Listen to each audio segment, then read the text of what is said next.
I'm Troy Thompson. Over the last 15 years, our family has worked hard to create a place we call the center of the universe. A place where our kids and someday our grandkids can come home to and laugh, have fun, learn how to work, pray, worship God, and be a place to celebrate life with all our friends. After a quarter century in uniform, I put away one set of boots for another, working on our acreage, improving the land, fixing some structures, and building new ones. We say, give back to the community, be useful, keep your hands calloused, and spread the gospel. This is a little place in a little state right in the middle of flyover country, from which cries out a voice in the wilderness to all who might want to listen, learn, and laugh along with us. This is our American dream.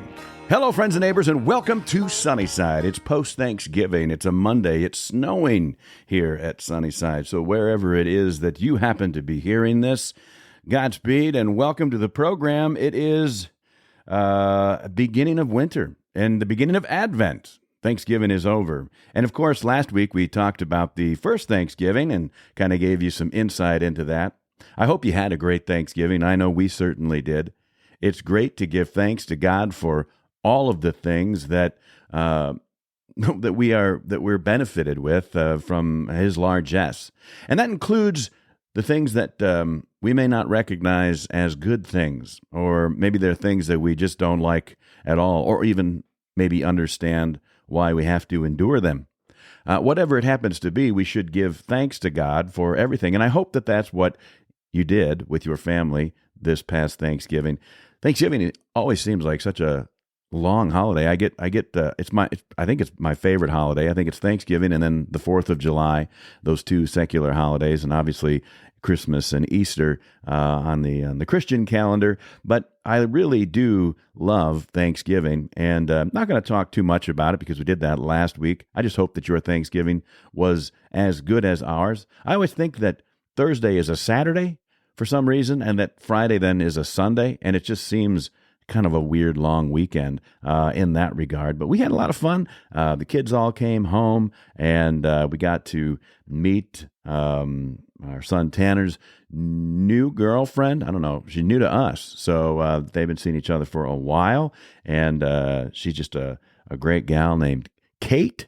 And, of course, we love that name, and so she was a lot of fun. She's from Wisconsin. She's a Packers fan. We accept that, and we prayerfully hope that one day she becomes a Vikings fan. But, you know, sometimes we think prayers are answered in three ways by God, and it's either yes, not yet, or I have something else in mind for you. And she may fall under the I have something else in mind for you with the Packers situation. And that's okay. That's all right. We watched the Packers game with her. They weren't playing the Vikings, and so we were able to sort of cheer for the Green Bay Packers with her as well.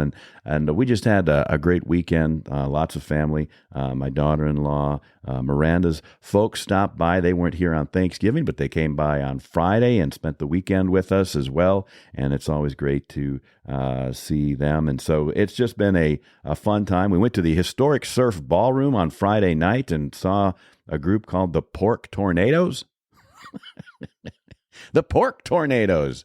They're a cover band, and apparently very popular. They're good, and I'd never heard of them, but that's not unusual for me. I'm not necessarily a concert goer all the time, but our son Jack was going to go to that with his girlfriend and her family, and we had lots of guests in the house, so we thought we would go as well, and we had a good time. It was fun to go do something out, and then it was fun to introduce people to the historic Surf Ballroom who had never heard of it or even been there. And of course, that is the final concert of the Winter Dance Party for Buddy Holly and the Big Bopper and Richie Valens. Waylon Jennings was there and lots of others, and it was quite a story. You can read about it some other time. If you haven't been to the historic Surf Ballroom in Clear Lake, Iowa, I encourage you to do that. It's a worthy trip, and find a concert that interests you and check that out. They've done a great job of preserving the heritage there. I know they've got a 501c3 organization that is kind of keeping that museum as an active venue for lots and lots of entertainment groups of all sorts. So it's just a cool place to be, and that's what we did. And then we just kind of relaxed the rest of the weekend. And of course, we went to church on Sunday and celebrated the beginning of December with our congregation and singing in the choir and all of that good stuff. So just a great weekend overall. It's good to be back on track, and it's fun to have the Thanksgiving holiday completed as we now move into Advent and into Christmas. And speaking of Christmas, well, it is the Christmas season already, and if you're like me, you're probably looking for the right gift for those special people in your life. Well, I encourage you to check out Old Money. We can dress like we come from old money without having to pay the prices that old money might expect. Everyone deserves to dress classy, I think, and Old Money allows you to elevate your style with old money fashion without the old money price. You can expect all the best in men's and women's fashion, quality materials that look and feel fantastic that won't drain your savings. Check them out by following the link in the show notes and save 10% as a little gift from me. And good luck with your holiday shopping this season with Old Money. What I want to talk about today is, it got me thinking, I have a tendency, we're going to talk about prayer today and the power of prayer. And it's not going to be tremendously long, but I wanted to frame it in a different context. As we enter the month of December now, we're obviously going to experience Christmas, and then we're going to roll on into the new year. And in the new year, we do have a change of power at our national level. All of the people that were elected in November in this country are now going to go on and fulfill their role in their newly held or reelected offices to which we sent them. And that includes a new president, and that will mean a new cabinet. And we've talked about cabinet selections. And how about that? Was I right about Matt Gaetz or what? I told you. His eyes look funny to me. Seems like he's not the right person. And so look, I can't explain my deep understanding of the human psyche as a profiler of human beings, but I can tell you that that one did not make the mark for me. And so I was happy to hear that has been changed now. And so as things come out, but there's a lot of things regarding the change of power in the United States of America that one should be cautious of, obviously, and we should be thankful for. We have had peaceful transition of power for a long time, for hundreds of years. Even though I know that people make a lot of January 6th, and that certainly should not have occurred as it did. However, that's not an insurrection. I mean, there are plenty of examples of what true insurrection is, and within a few hours, the transfer of power, the validation of the electoral college votes, and all of that continued on. And so, there was obviously damage done, and there were some crimes involved, and a person lost their life, and that is all tragic and unfortunate and inappropriate for how we should transfer our power in this nation, but it's not an insurrection. And so we've been very fortunate as a nation to have peaceful transitions of power, and I look forward to yet another example of that as we come up in January. However, with this transition of power, it is important to kind of take a look back at a glance in history 70 years ago, or almost 60 years ago, a little over 60 years ago. And I think it's valid because 60 years ago, 64 years ago, I guess, 64 in January, the transition of power was happening between Dwight David Eisenhower, also known as Ike, President of the United States of America. I think he was the 34th President of the United States. Of course, he was the Supreme Allied Commander in World War II, and lots and lots of great, look, you can research Eisenhower, and I encourage you to do so. A very interesting person, a general, a citizen soldier for sure, President of the United States. I've got a couple of stories that I want to tie this all together with today, and I'm going to share those with you as the broadcast continues. But it boils down to this: in 1961, when Eisenhower was leaving office, he gave his farewell address, which I will play for you in its entirety. I don't know if you've ever heard it before. It's about 15 minutes long, and I will play that for you. I think it's important that people hear it because it is still stood the test of time, in my opinion. And he was he'd served 2 terms as president of the United States. That included the Korean War and the stalemate that he references that in his farewell address, ending the Korean War.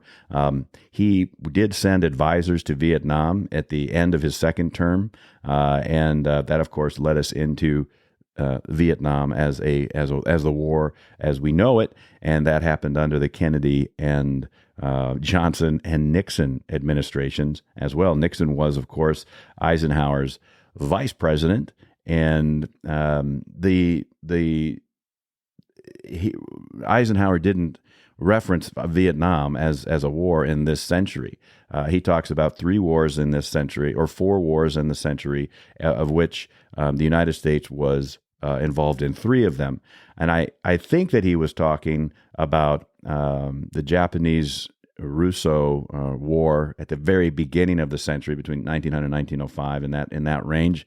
And I think that, and we weren't involved in that, but obviously we were involved in World War I and World War II, and certainly Eisenhower would know all about those 2 wars, as well as the Korean conflict, or the Korean War, which he was very familiar with as President of the United States. So he references those things, and then, of course, famously goes on to say how important it is that we have a strong military so that we are able to defend ourselves, and that it would prevent any nation from being tempted to commit war against us because of our military strength, but also cautions famously that we have to be aware of the military-industrial complex and how prescient and prophetic his words were as we look at what happened then in the 60s following his administration.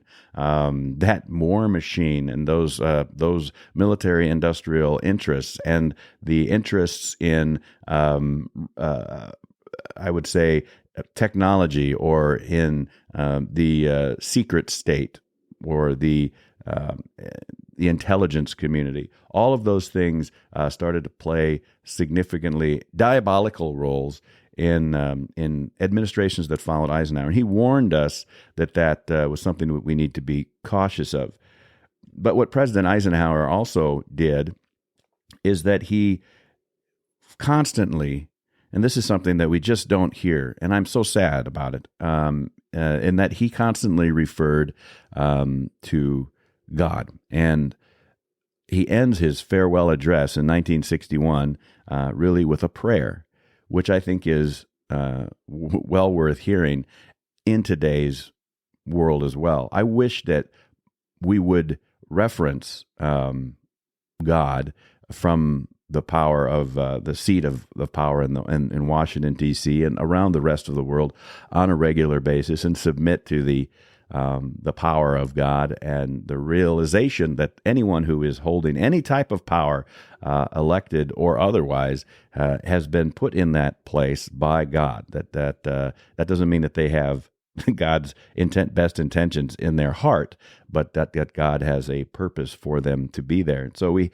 have to remember that as faithful people, regardless of how we feel about the transfer of power in January or previous transfers of power, whatever your party background is, or for whomever you may have voted for in this past election, that the transfer of power and the election of those officials, they're not, we hope that they're servants of God. We realize that more than likely most of them are not, but that all of them, regardless of where their heart lies with God, the Almighty, they're there for a purpose divine by Him. And so whatever that may be, and those mysteries may be uncertain for most of us. You know, what is the purpose of such and such being elected to such and such an office at such and such a time? And that's just ours, I guess, to pray on and to think about. But the subject of prayer and the value of prayer and the power of prayer is what this is all about. I pray each day. I wake up, and I have to say I've gotten in the habit this year, thanks to my work with the Bible in a Year experience, of being a lot more prayerful. And I can tell you that is something that I was not very good at. I wasn't a regular prayer. Is that a word? I wasn't a regular prayer guy, and I have become a lot more regular prayer person, and I hope that you do too. It's not that hard. It's especially easy if you start with the Lord's Prayer, because that says everything you need according to Jesus. So that's a good one to begin with. And then, of course, to petition God in prayer is something that if that just works. Prayer works. There's the old story, and I don't have it here before me, so maybe at another time I'll get the whole thing and produce it for you. But the story of how Billy Graham felt the call to become a minister a long time ago, and talk about the early 20th century. There was a prayer meeting in his neck of the woods, in the backwoods somewhere, and they had gathered out in a pasture, this group of men, and they had prayed. They had prayed for a person who would emerge and share the gospel. And it's a great story, and I'm ruining it, so I'm not going to get too much more involved in it. Someday, like I said, I'll produce it later. But that call was answered in a guy named Billy Graham. And I think that there are many, many examples of how people, when we get together to pray, whether we pray individually, the Bible teaches us how to pray. Jesus says that praying in front of others for show is not a good thing. You shouldn't do that. Don't be like the Pharisees, but to pray, when you pray, to go into your room and close the door and just pour your heart out to God. And so every morning I wake up. Old habits die hard. I wake up about 4:30, and shortly thereafter, I'm on my knees, and I'll say the Lord's Prayer, and I will be asking for forgiveness for all of my sins that I can think of that have transpired since the day before. And sometimes it seems like that prayer part is longer than it should be, and other times, maybe not so bad, but I'm sure I'm missing some things. And then I spend time praying for the needs of others, obviously with family and with my friends, with the brothers and sisters at church, the people that are listed in the bulletin. I've tried to get in the habit of praying for people. Do you know, like when you're out and you see somebody, or you think of somebody? That's maybe a better example, because you see a lot of people probably every day. But to make note of that, to pray for that person, I think it's fine to say a quick prayer for them if you deem it, appropriate right then and there, and just,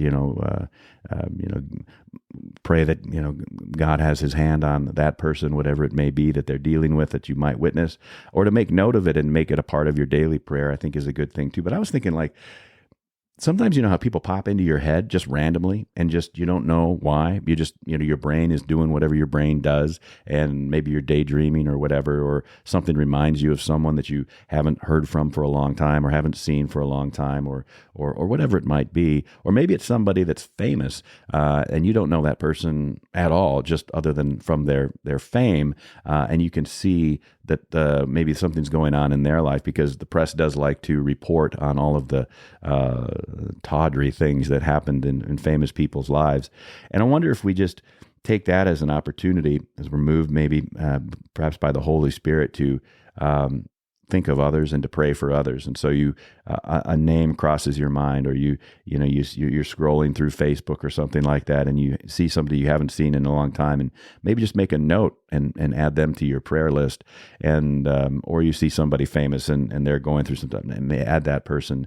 And of course our leaders, as we not just as we roll into transition of power once again in the next month, but also just every day, making sure that the best interests of our nation, as God intends, and his will be done on earth as it is in heaven, is at the heart of the decision making, whether it's in Washington, D.C., or at the United Nations, or in our local city council or county government, or wherever it happens to be.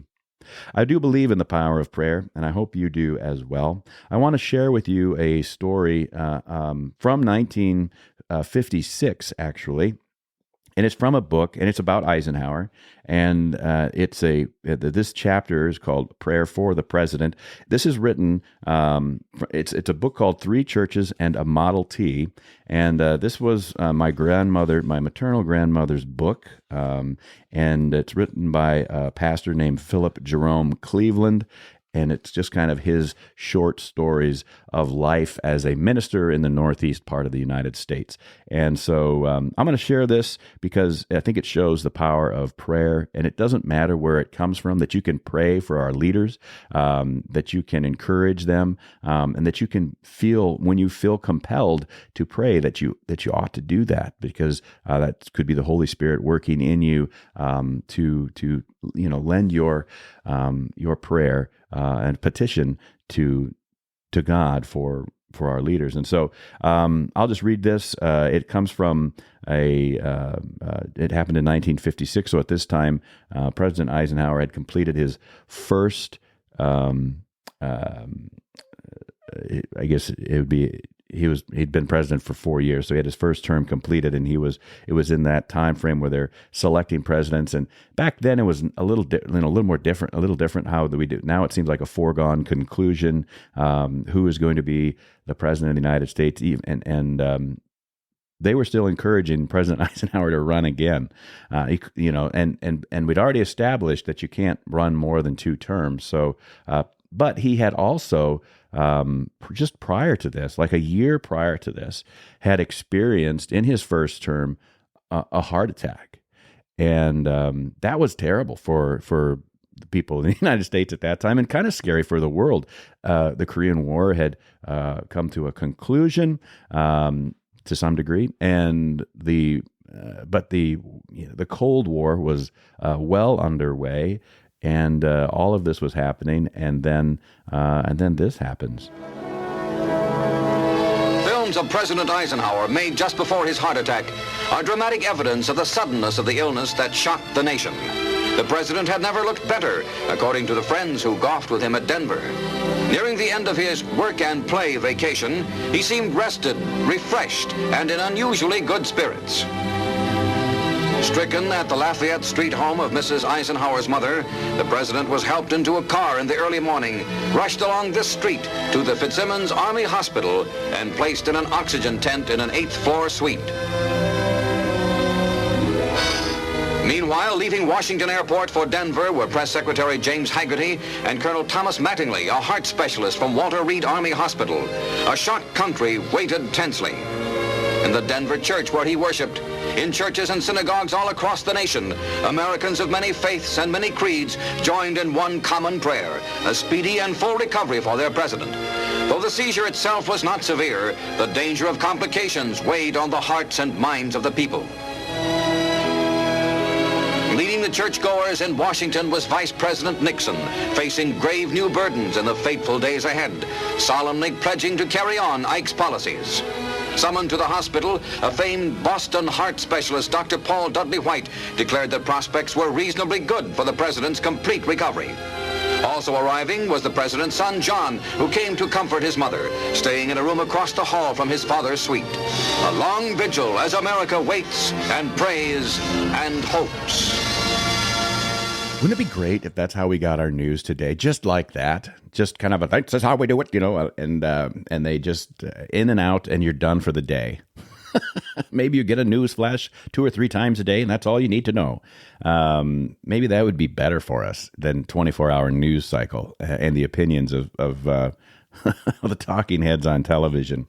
But anyway, that had happened, and so the people were of the United States at the time were kind of on their toes a little bit. They were nervous that something would happen to President Eisenhower. He'd already experienced a heart attack, and in fact, it was at that miscarriage of medical information that that's when we decided that red meat was probably the reason that we are all going to have heart attacks, and that's ridiculous. And hopefully, ironically, we're getting into a sort of a Kennedy situation here again, where we have RFK soon to be heading up if he's confirmed by the Senate, the Secretary of Health and Human Services. And so that'll be very interesting. And of course, RFK would be JFK's nephew.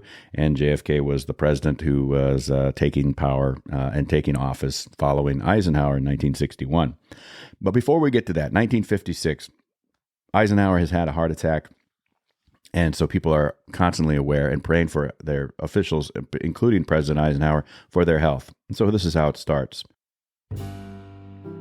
A headline in the Hartford Times of June 12, 1956 carried this message: "Unaware minister prayed for Ike, naming ailment." I would like a word of introduction before we grapple with the story. Any scientist must note, register, and try to find a category for data, factual experience, however strange and cryptic the material. The scientific method is to observe phenomena, to find the fact, describe it, and try to interpret it. Oftentimes, years pass before the scientists can make a full explanation, if ever. For instance, interpretations of atomic motion, electricity, and psychic manifestations. I will simply relate the experience as it happened on a Friday evening in the Westminster Church. Some 50 people attended the prayer meeting. I'm going to break in here for a second. 50 people attend a prayer meeting on a Friday night in America. And that was a normal thing. Wouldn't it be great if that was the case? What are you doing on Friday night? You could still go to a prayer meeting and then do something afterwards. Anyway, back to the story. Every week we ask the congregation to name special requests for prayer, people in trouble, ill, in hospitals, facing financial problems, delinquent children, and we ask the good Lord to help in every case. 6 requests had been named and written down on an envelope when a tall, distinguished gentleman sitting beside his gracious wife pulled himself to his feet. He was Ralph Atkins of Gales Ferry, a man about 60 with graying hair. He worked for Electric Boat. He had recently enjoyed a ride on the atomic submarine, the Nautilus. "I think we ought to have a prayer for the president," he announced. He said only this and sat down. My 7th request was written on the torn envelope, President Eisenhower. I enter into specific prayer as carefully as taking care of a business detail. At noon, a radio flash had mentioned the president's illness the night before, which suggested another possible heart attack. I had heard nothing about Mr. Eisenhower's condition from that hour. At 8:30, I commenced to pray for the 7 special requests, the congregation uniting its faith with mine. 6 prayers were run-of-the-mill, I shall say. But as I began to enter into the Eisenhower prayer, something happened. I suddenly realized a difference in interest, tempo, power. A perspiration started to cover me. A sort of heat seemed to engulf me, and I still recall many things about the experience. O God and Father, have mercy on our chief executive. He cannot be spared at this time, and he is very ill. But Lord, it isn't his heart. It's lower in his stomach. No, Lord, it's a blockage of the intestinal tract. As I prayed, it seemed the word cancer rose up before me, a black, hateful thing. An inner voice ordered, "Don't say it." I cannot describe the eerie, soul-shattering experience of this particular moment. "There's a blockage, Lord. Break it loose. Break it loose. Break it loose." I was sharply conscious of a triune statement as the prayer became impassioned. The number 3 stood out in mind rather than the fact of repetition. Other things were said which have been forgotten. I remember finishing my prayer with these words, spoken to the congregation. "The president will be eased. He will feel better in the morning." Church people, simple farmers, genial housewives were astonished. My wife said she was shaken as I went into amazing detail concerning a sickness that no one divined. Why the pinpoint diagnosis? Was my zeal in prayer making me over-emotional and romantic? I hardly knew what to think myself. I did sense some kind of drama, some reality in it, followed soon by an elation of spirit. When retiring 2 hours later, I found myself singing a well-known spiritual in the dark of midnight.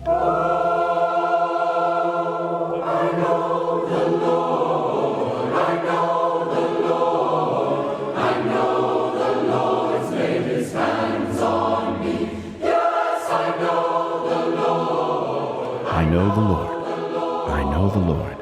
I know the Lord has laid his hands on me. I recall now, looking back, that it seemed I had somehow ministered to the deepest needs of our chief executive. An inner voice whispered, "Though but a poor rural pastor, far from the maddening crowd's ignoble strife, you have had part in the vital story of the land you love. You have helped in a dark hour. As I had prayed, it had seemed that for a moment I stood beside a bed in Walter Reed Hospital. A good night's sleep interred the weird episode with yesterday's history. I glanced at a morning paper's black headline. The paper had gone to press at midnight. Specialists had decided not to operate on the president. That was the headline. It occurred to me on reading this that I had been unduly excited over my prayer ministry. Indeed, my wife was right. I was getting too enthusiastic in my parish efforts. I must simmer down. An hour later, at 8:30, while I was eating a late breakfast, the radio news commentator made a special announcement. Emergency operation for President Eisenhower following sudden night consultation. Non-cancerous obstruction of the intestinal tract. Operation successful. The president is resting comfortably. My own words, almost, spoken at 8:30 the night before, had seemingly gone around the world and were coming back to me 12 hours later. For a moment I sat stunned at the breakfast table. My wife simply stared at me. I was staring at her. "Did you hear that?" I finally gasped. "It seems impossible," she stammered. Sunday morning, 50 people attended church to tell 50 more about the bewildering moments of a rural prayer meeting. I would write the president about the experience. It is really something to write about. Monday, I sat down and wrote my chief executive a letter. While typing it, I felt another strong impression upon me, and a prophetic word hit me from the rapt Isaiah's seraphic fire. Isaiah 41:10 came to me with great power. "Fear thou not, for I am with thee. Be not dismayed, for I am thy God. I will strengthen thee, yea, I will help thee, yea, I will uphold thee with the right hand of my righteousness." I remember writing him to continue unhindered on his way. I humbly believed he should remain in office and run again for the presidency. I felt he would win handsomely on another election and have no recurrence of his disease. I wrote him that a distant, unknown pastor and his flock thanked God that they seemed called in to hold up his hands on a critical night. Monday, I phoned a great Connecticut daily newspaper, not the Times. Was the president undergoing the operation at 3 o'clock Saturday morning?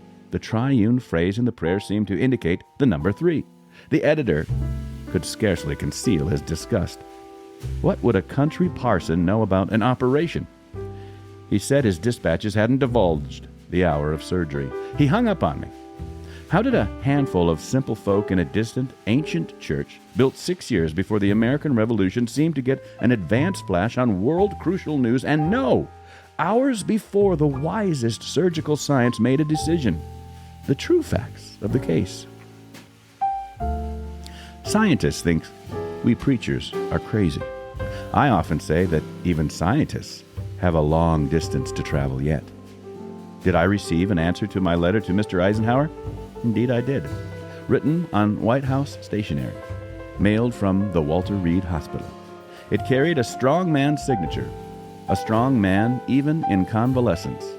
It is a prized possession of mine, and it reads, Dwight D. Eisenhower. How do I explain the experience? I don't even try. That chapter is called Prayer for the President. It's the second to the last chapter of the book published in 1960, I think 1960, Three Churches and a Model T. And it's written by a country pastor named Philip Jerome Cleveland. It belonged to my grandma, Emerson, and I kind of keep that here in the studio with me. There's lots of little stories like that in each chapter, and I appreciate them, and you'll probably hear them more and more. But I thought it was fitting that we talk about that and bring that story into it. You have this country pastor, this small group of people praying on a Friday night, their usual prayers. First of all, I think it's great they get together in a prayer meeting together. And whether you're praying by yourself or praying with others, there's tremendous value and power in prayer. And that this seventh request that came in based on a news dispatch that the congregation or the congregants there at that prayer meeting had heard that day, they thought, we don't know what the problem is, but let's go ahead and pray for the president, and they did. And then this particular pastor felt overwhelmed and compelled, moved by the Spirit to to say what the problem actually was, and that it wasn't a heart attack, but that it was a blockage in the intestine. And it turned out that is exactly what it was. And then, of course, Eisenhower did go on to run and become president again in his second term, ending in 1961. That would then turn over to the John F. Kennedy administration, and we know the situation with the Kennedys and how that ended, and then on into Johnson and Nixon, et cetera, et cetera, et cetera. Friends, I believed in the power of prayer. I believe that a daily habit of prayer, pray as often as you want during the day, pray all the time. In fact, the Bible says, and Jesus says, pray constantly. And the reason for this is because even if we think that our prayers are insignificant, or we are insignificant, and in many ways we all certainly are, Jesus tells the parable from Luke chapter 18 of how prayers can be answered. One day Jesus told his disciples a story to show that they should always pray and never give up. There was a judge in a certain city, he said, who neither feared God nor cared about people. A widow of that city came to him repeatedly, saying, "Give me justice in this dispute with my enemy."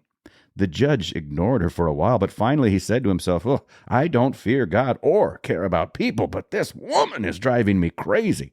I'm going to see that she gets justice because she is wearing me out with her constant requests. Then the Lord said, "Learn a lesson from this unjust judge. Even he rendered a just decision in the end.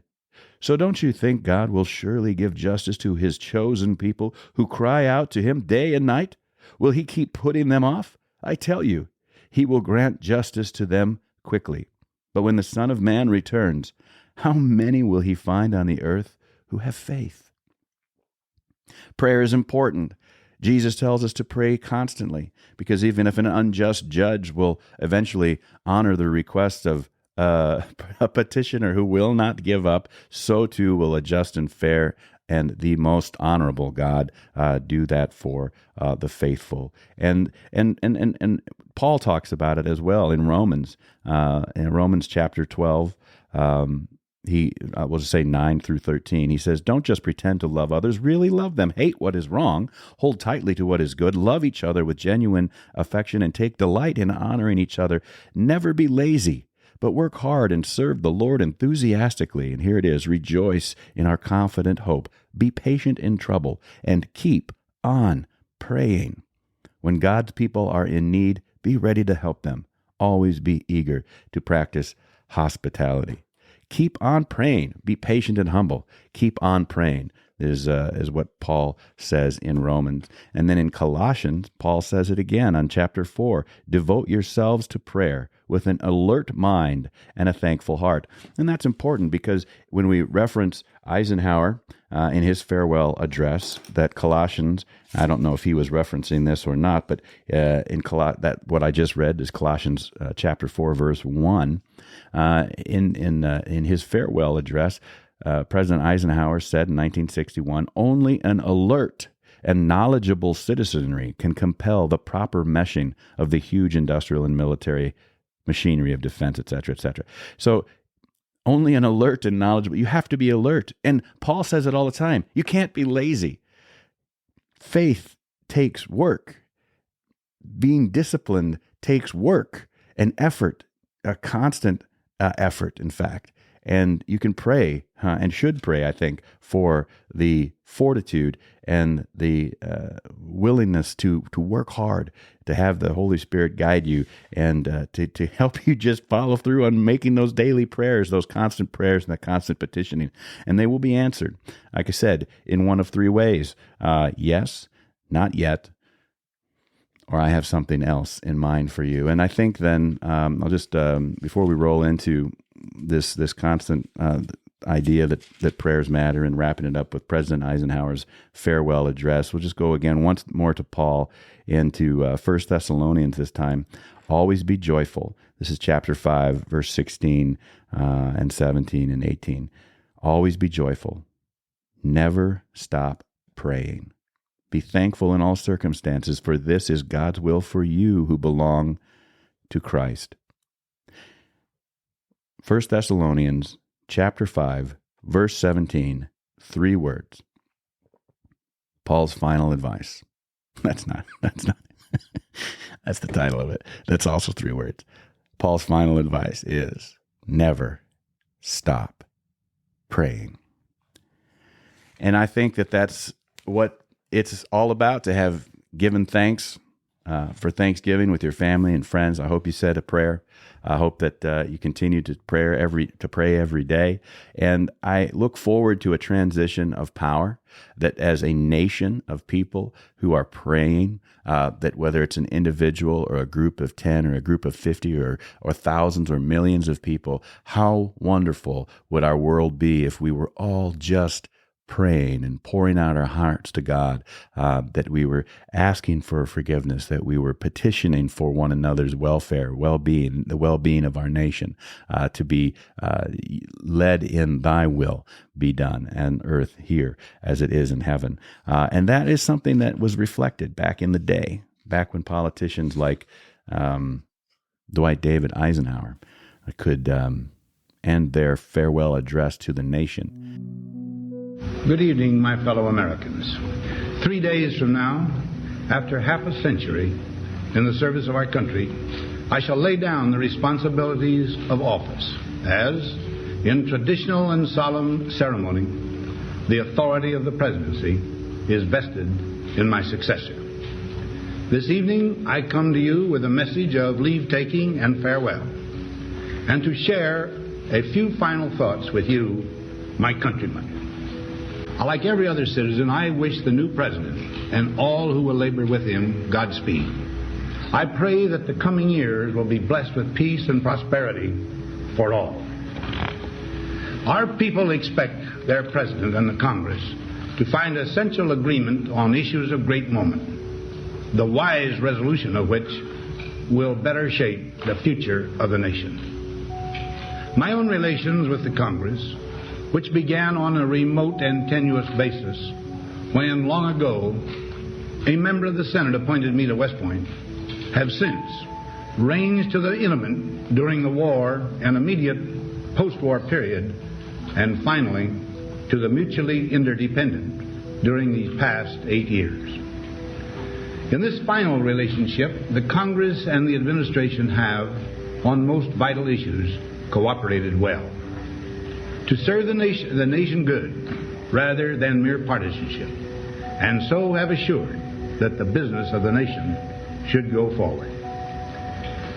So my official relationship with the Congress ends in a feeling, on my part, of gratitude that we have been able to do so much together. We now stand 10 years past the midpoint of a century that has witnessed 4 major wars among great nations. 3 of these involved our own country. Despite these holocausts, America is today the strongest, the most influential, and most productive nation in the world.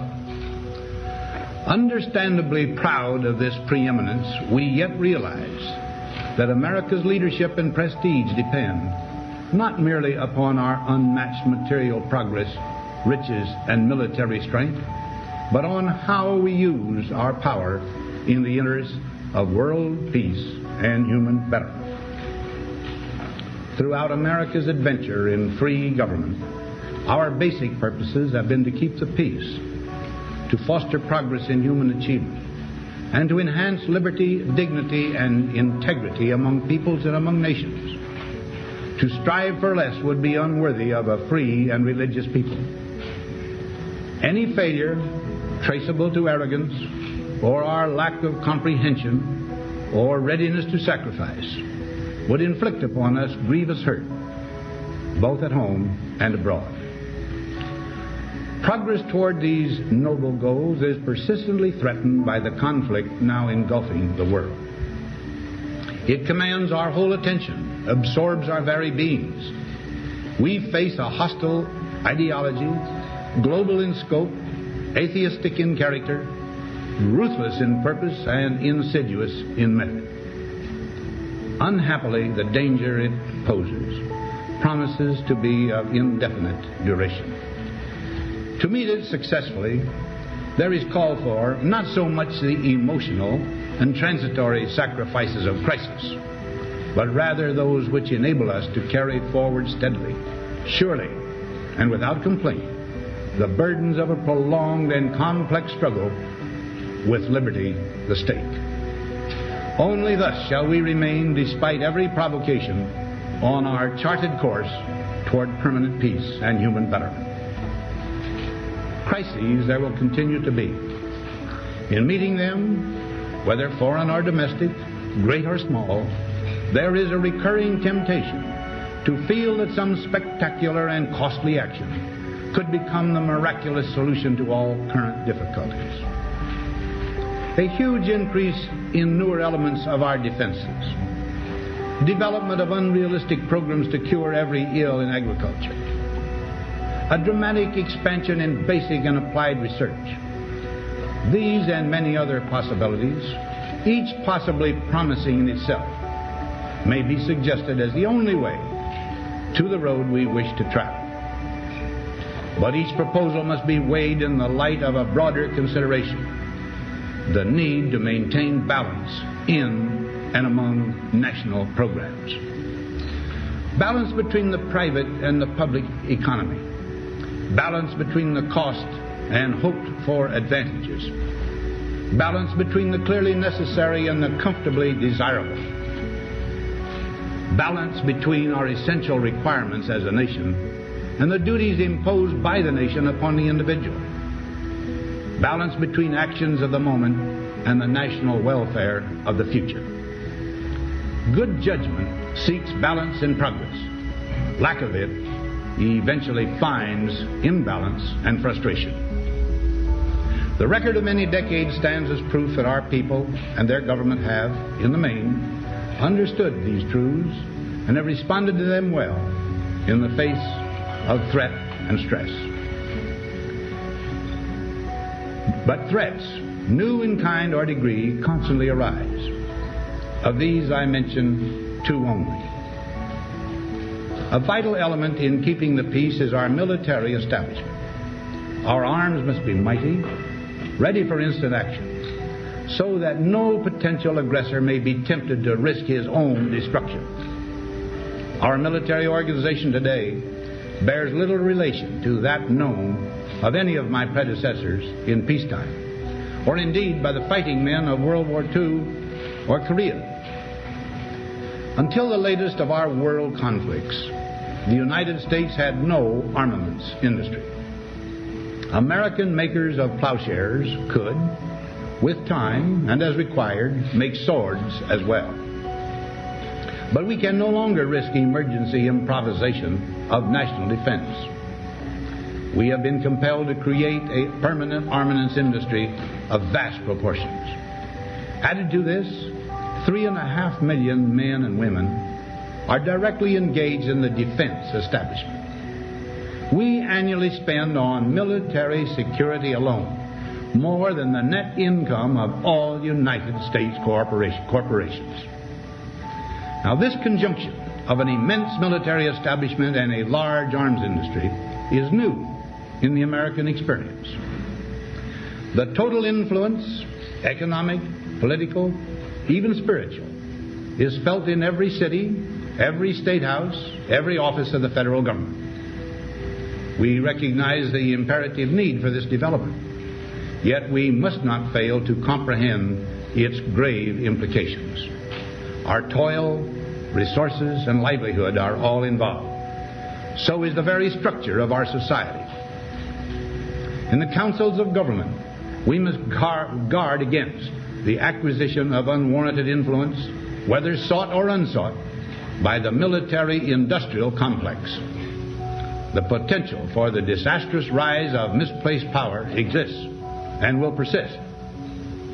We must never let the weight of this combination endanger our liberties or democratic processes. We should take nothing for granted. Only an alert and knowledgeable citizenry can compel the proper meshing of the huge industrial and military machinery of defense with our peaceful methods and goals, so that security and liberty may prosper together.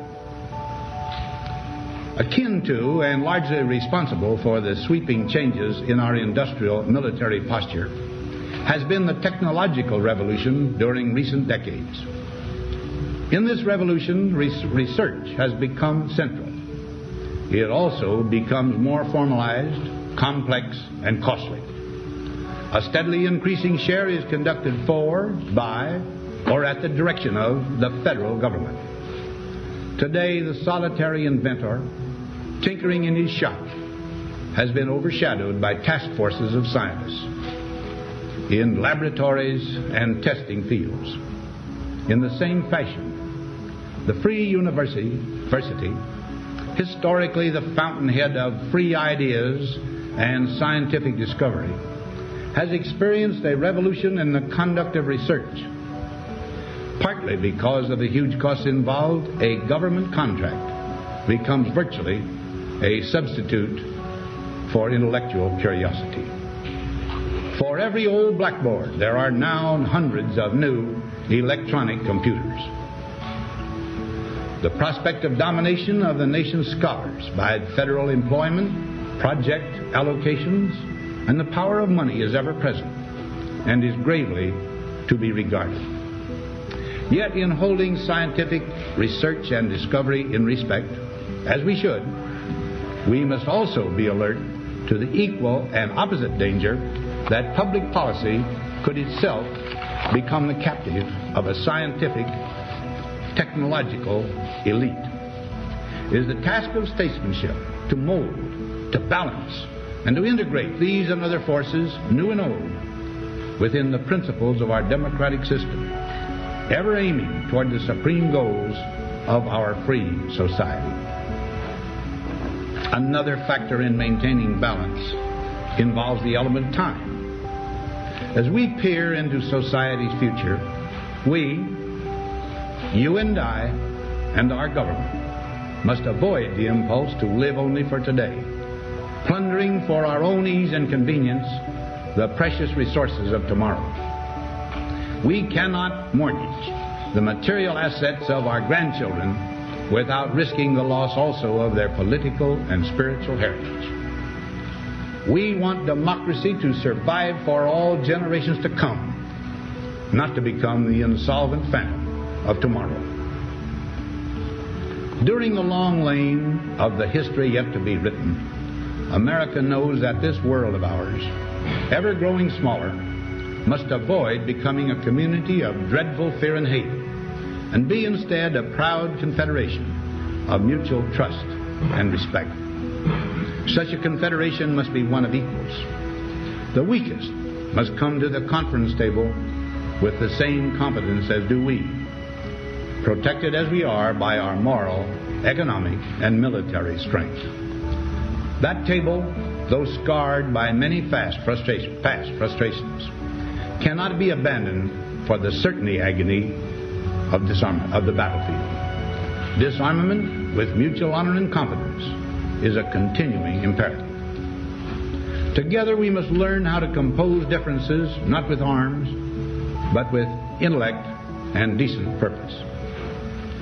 Because this need is so sharp and apparent, I confess that I lay down my official responsibilities in this field with a definite sense of disappointment.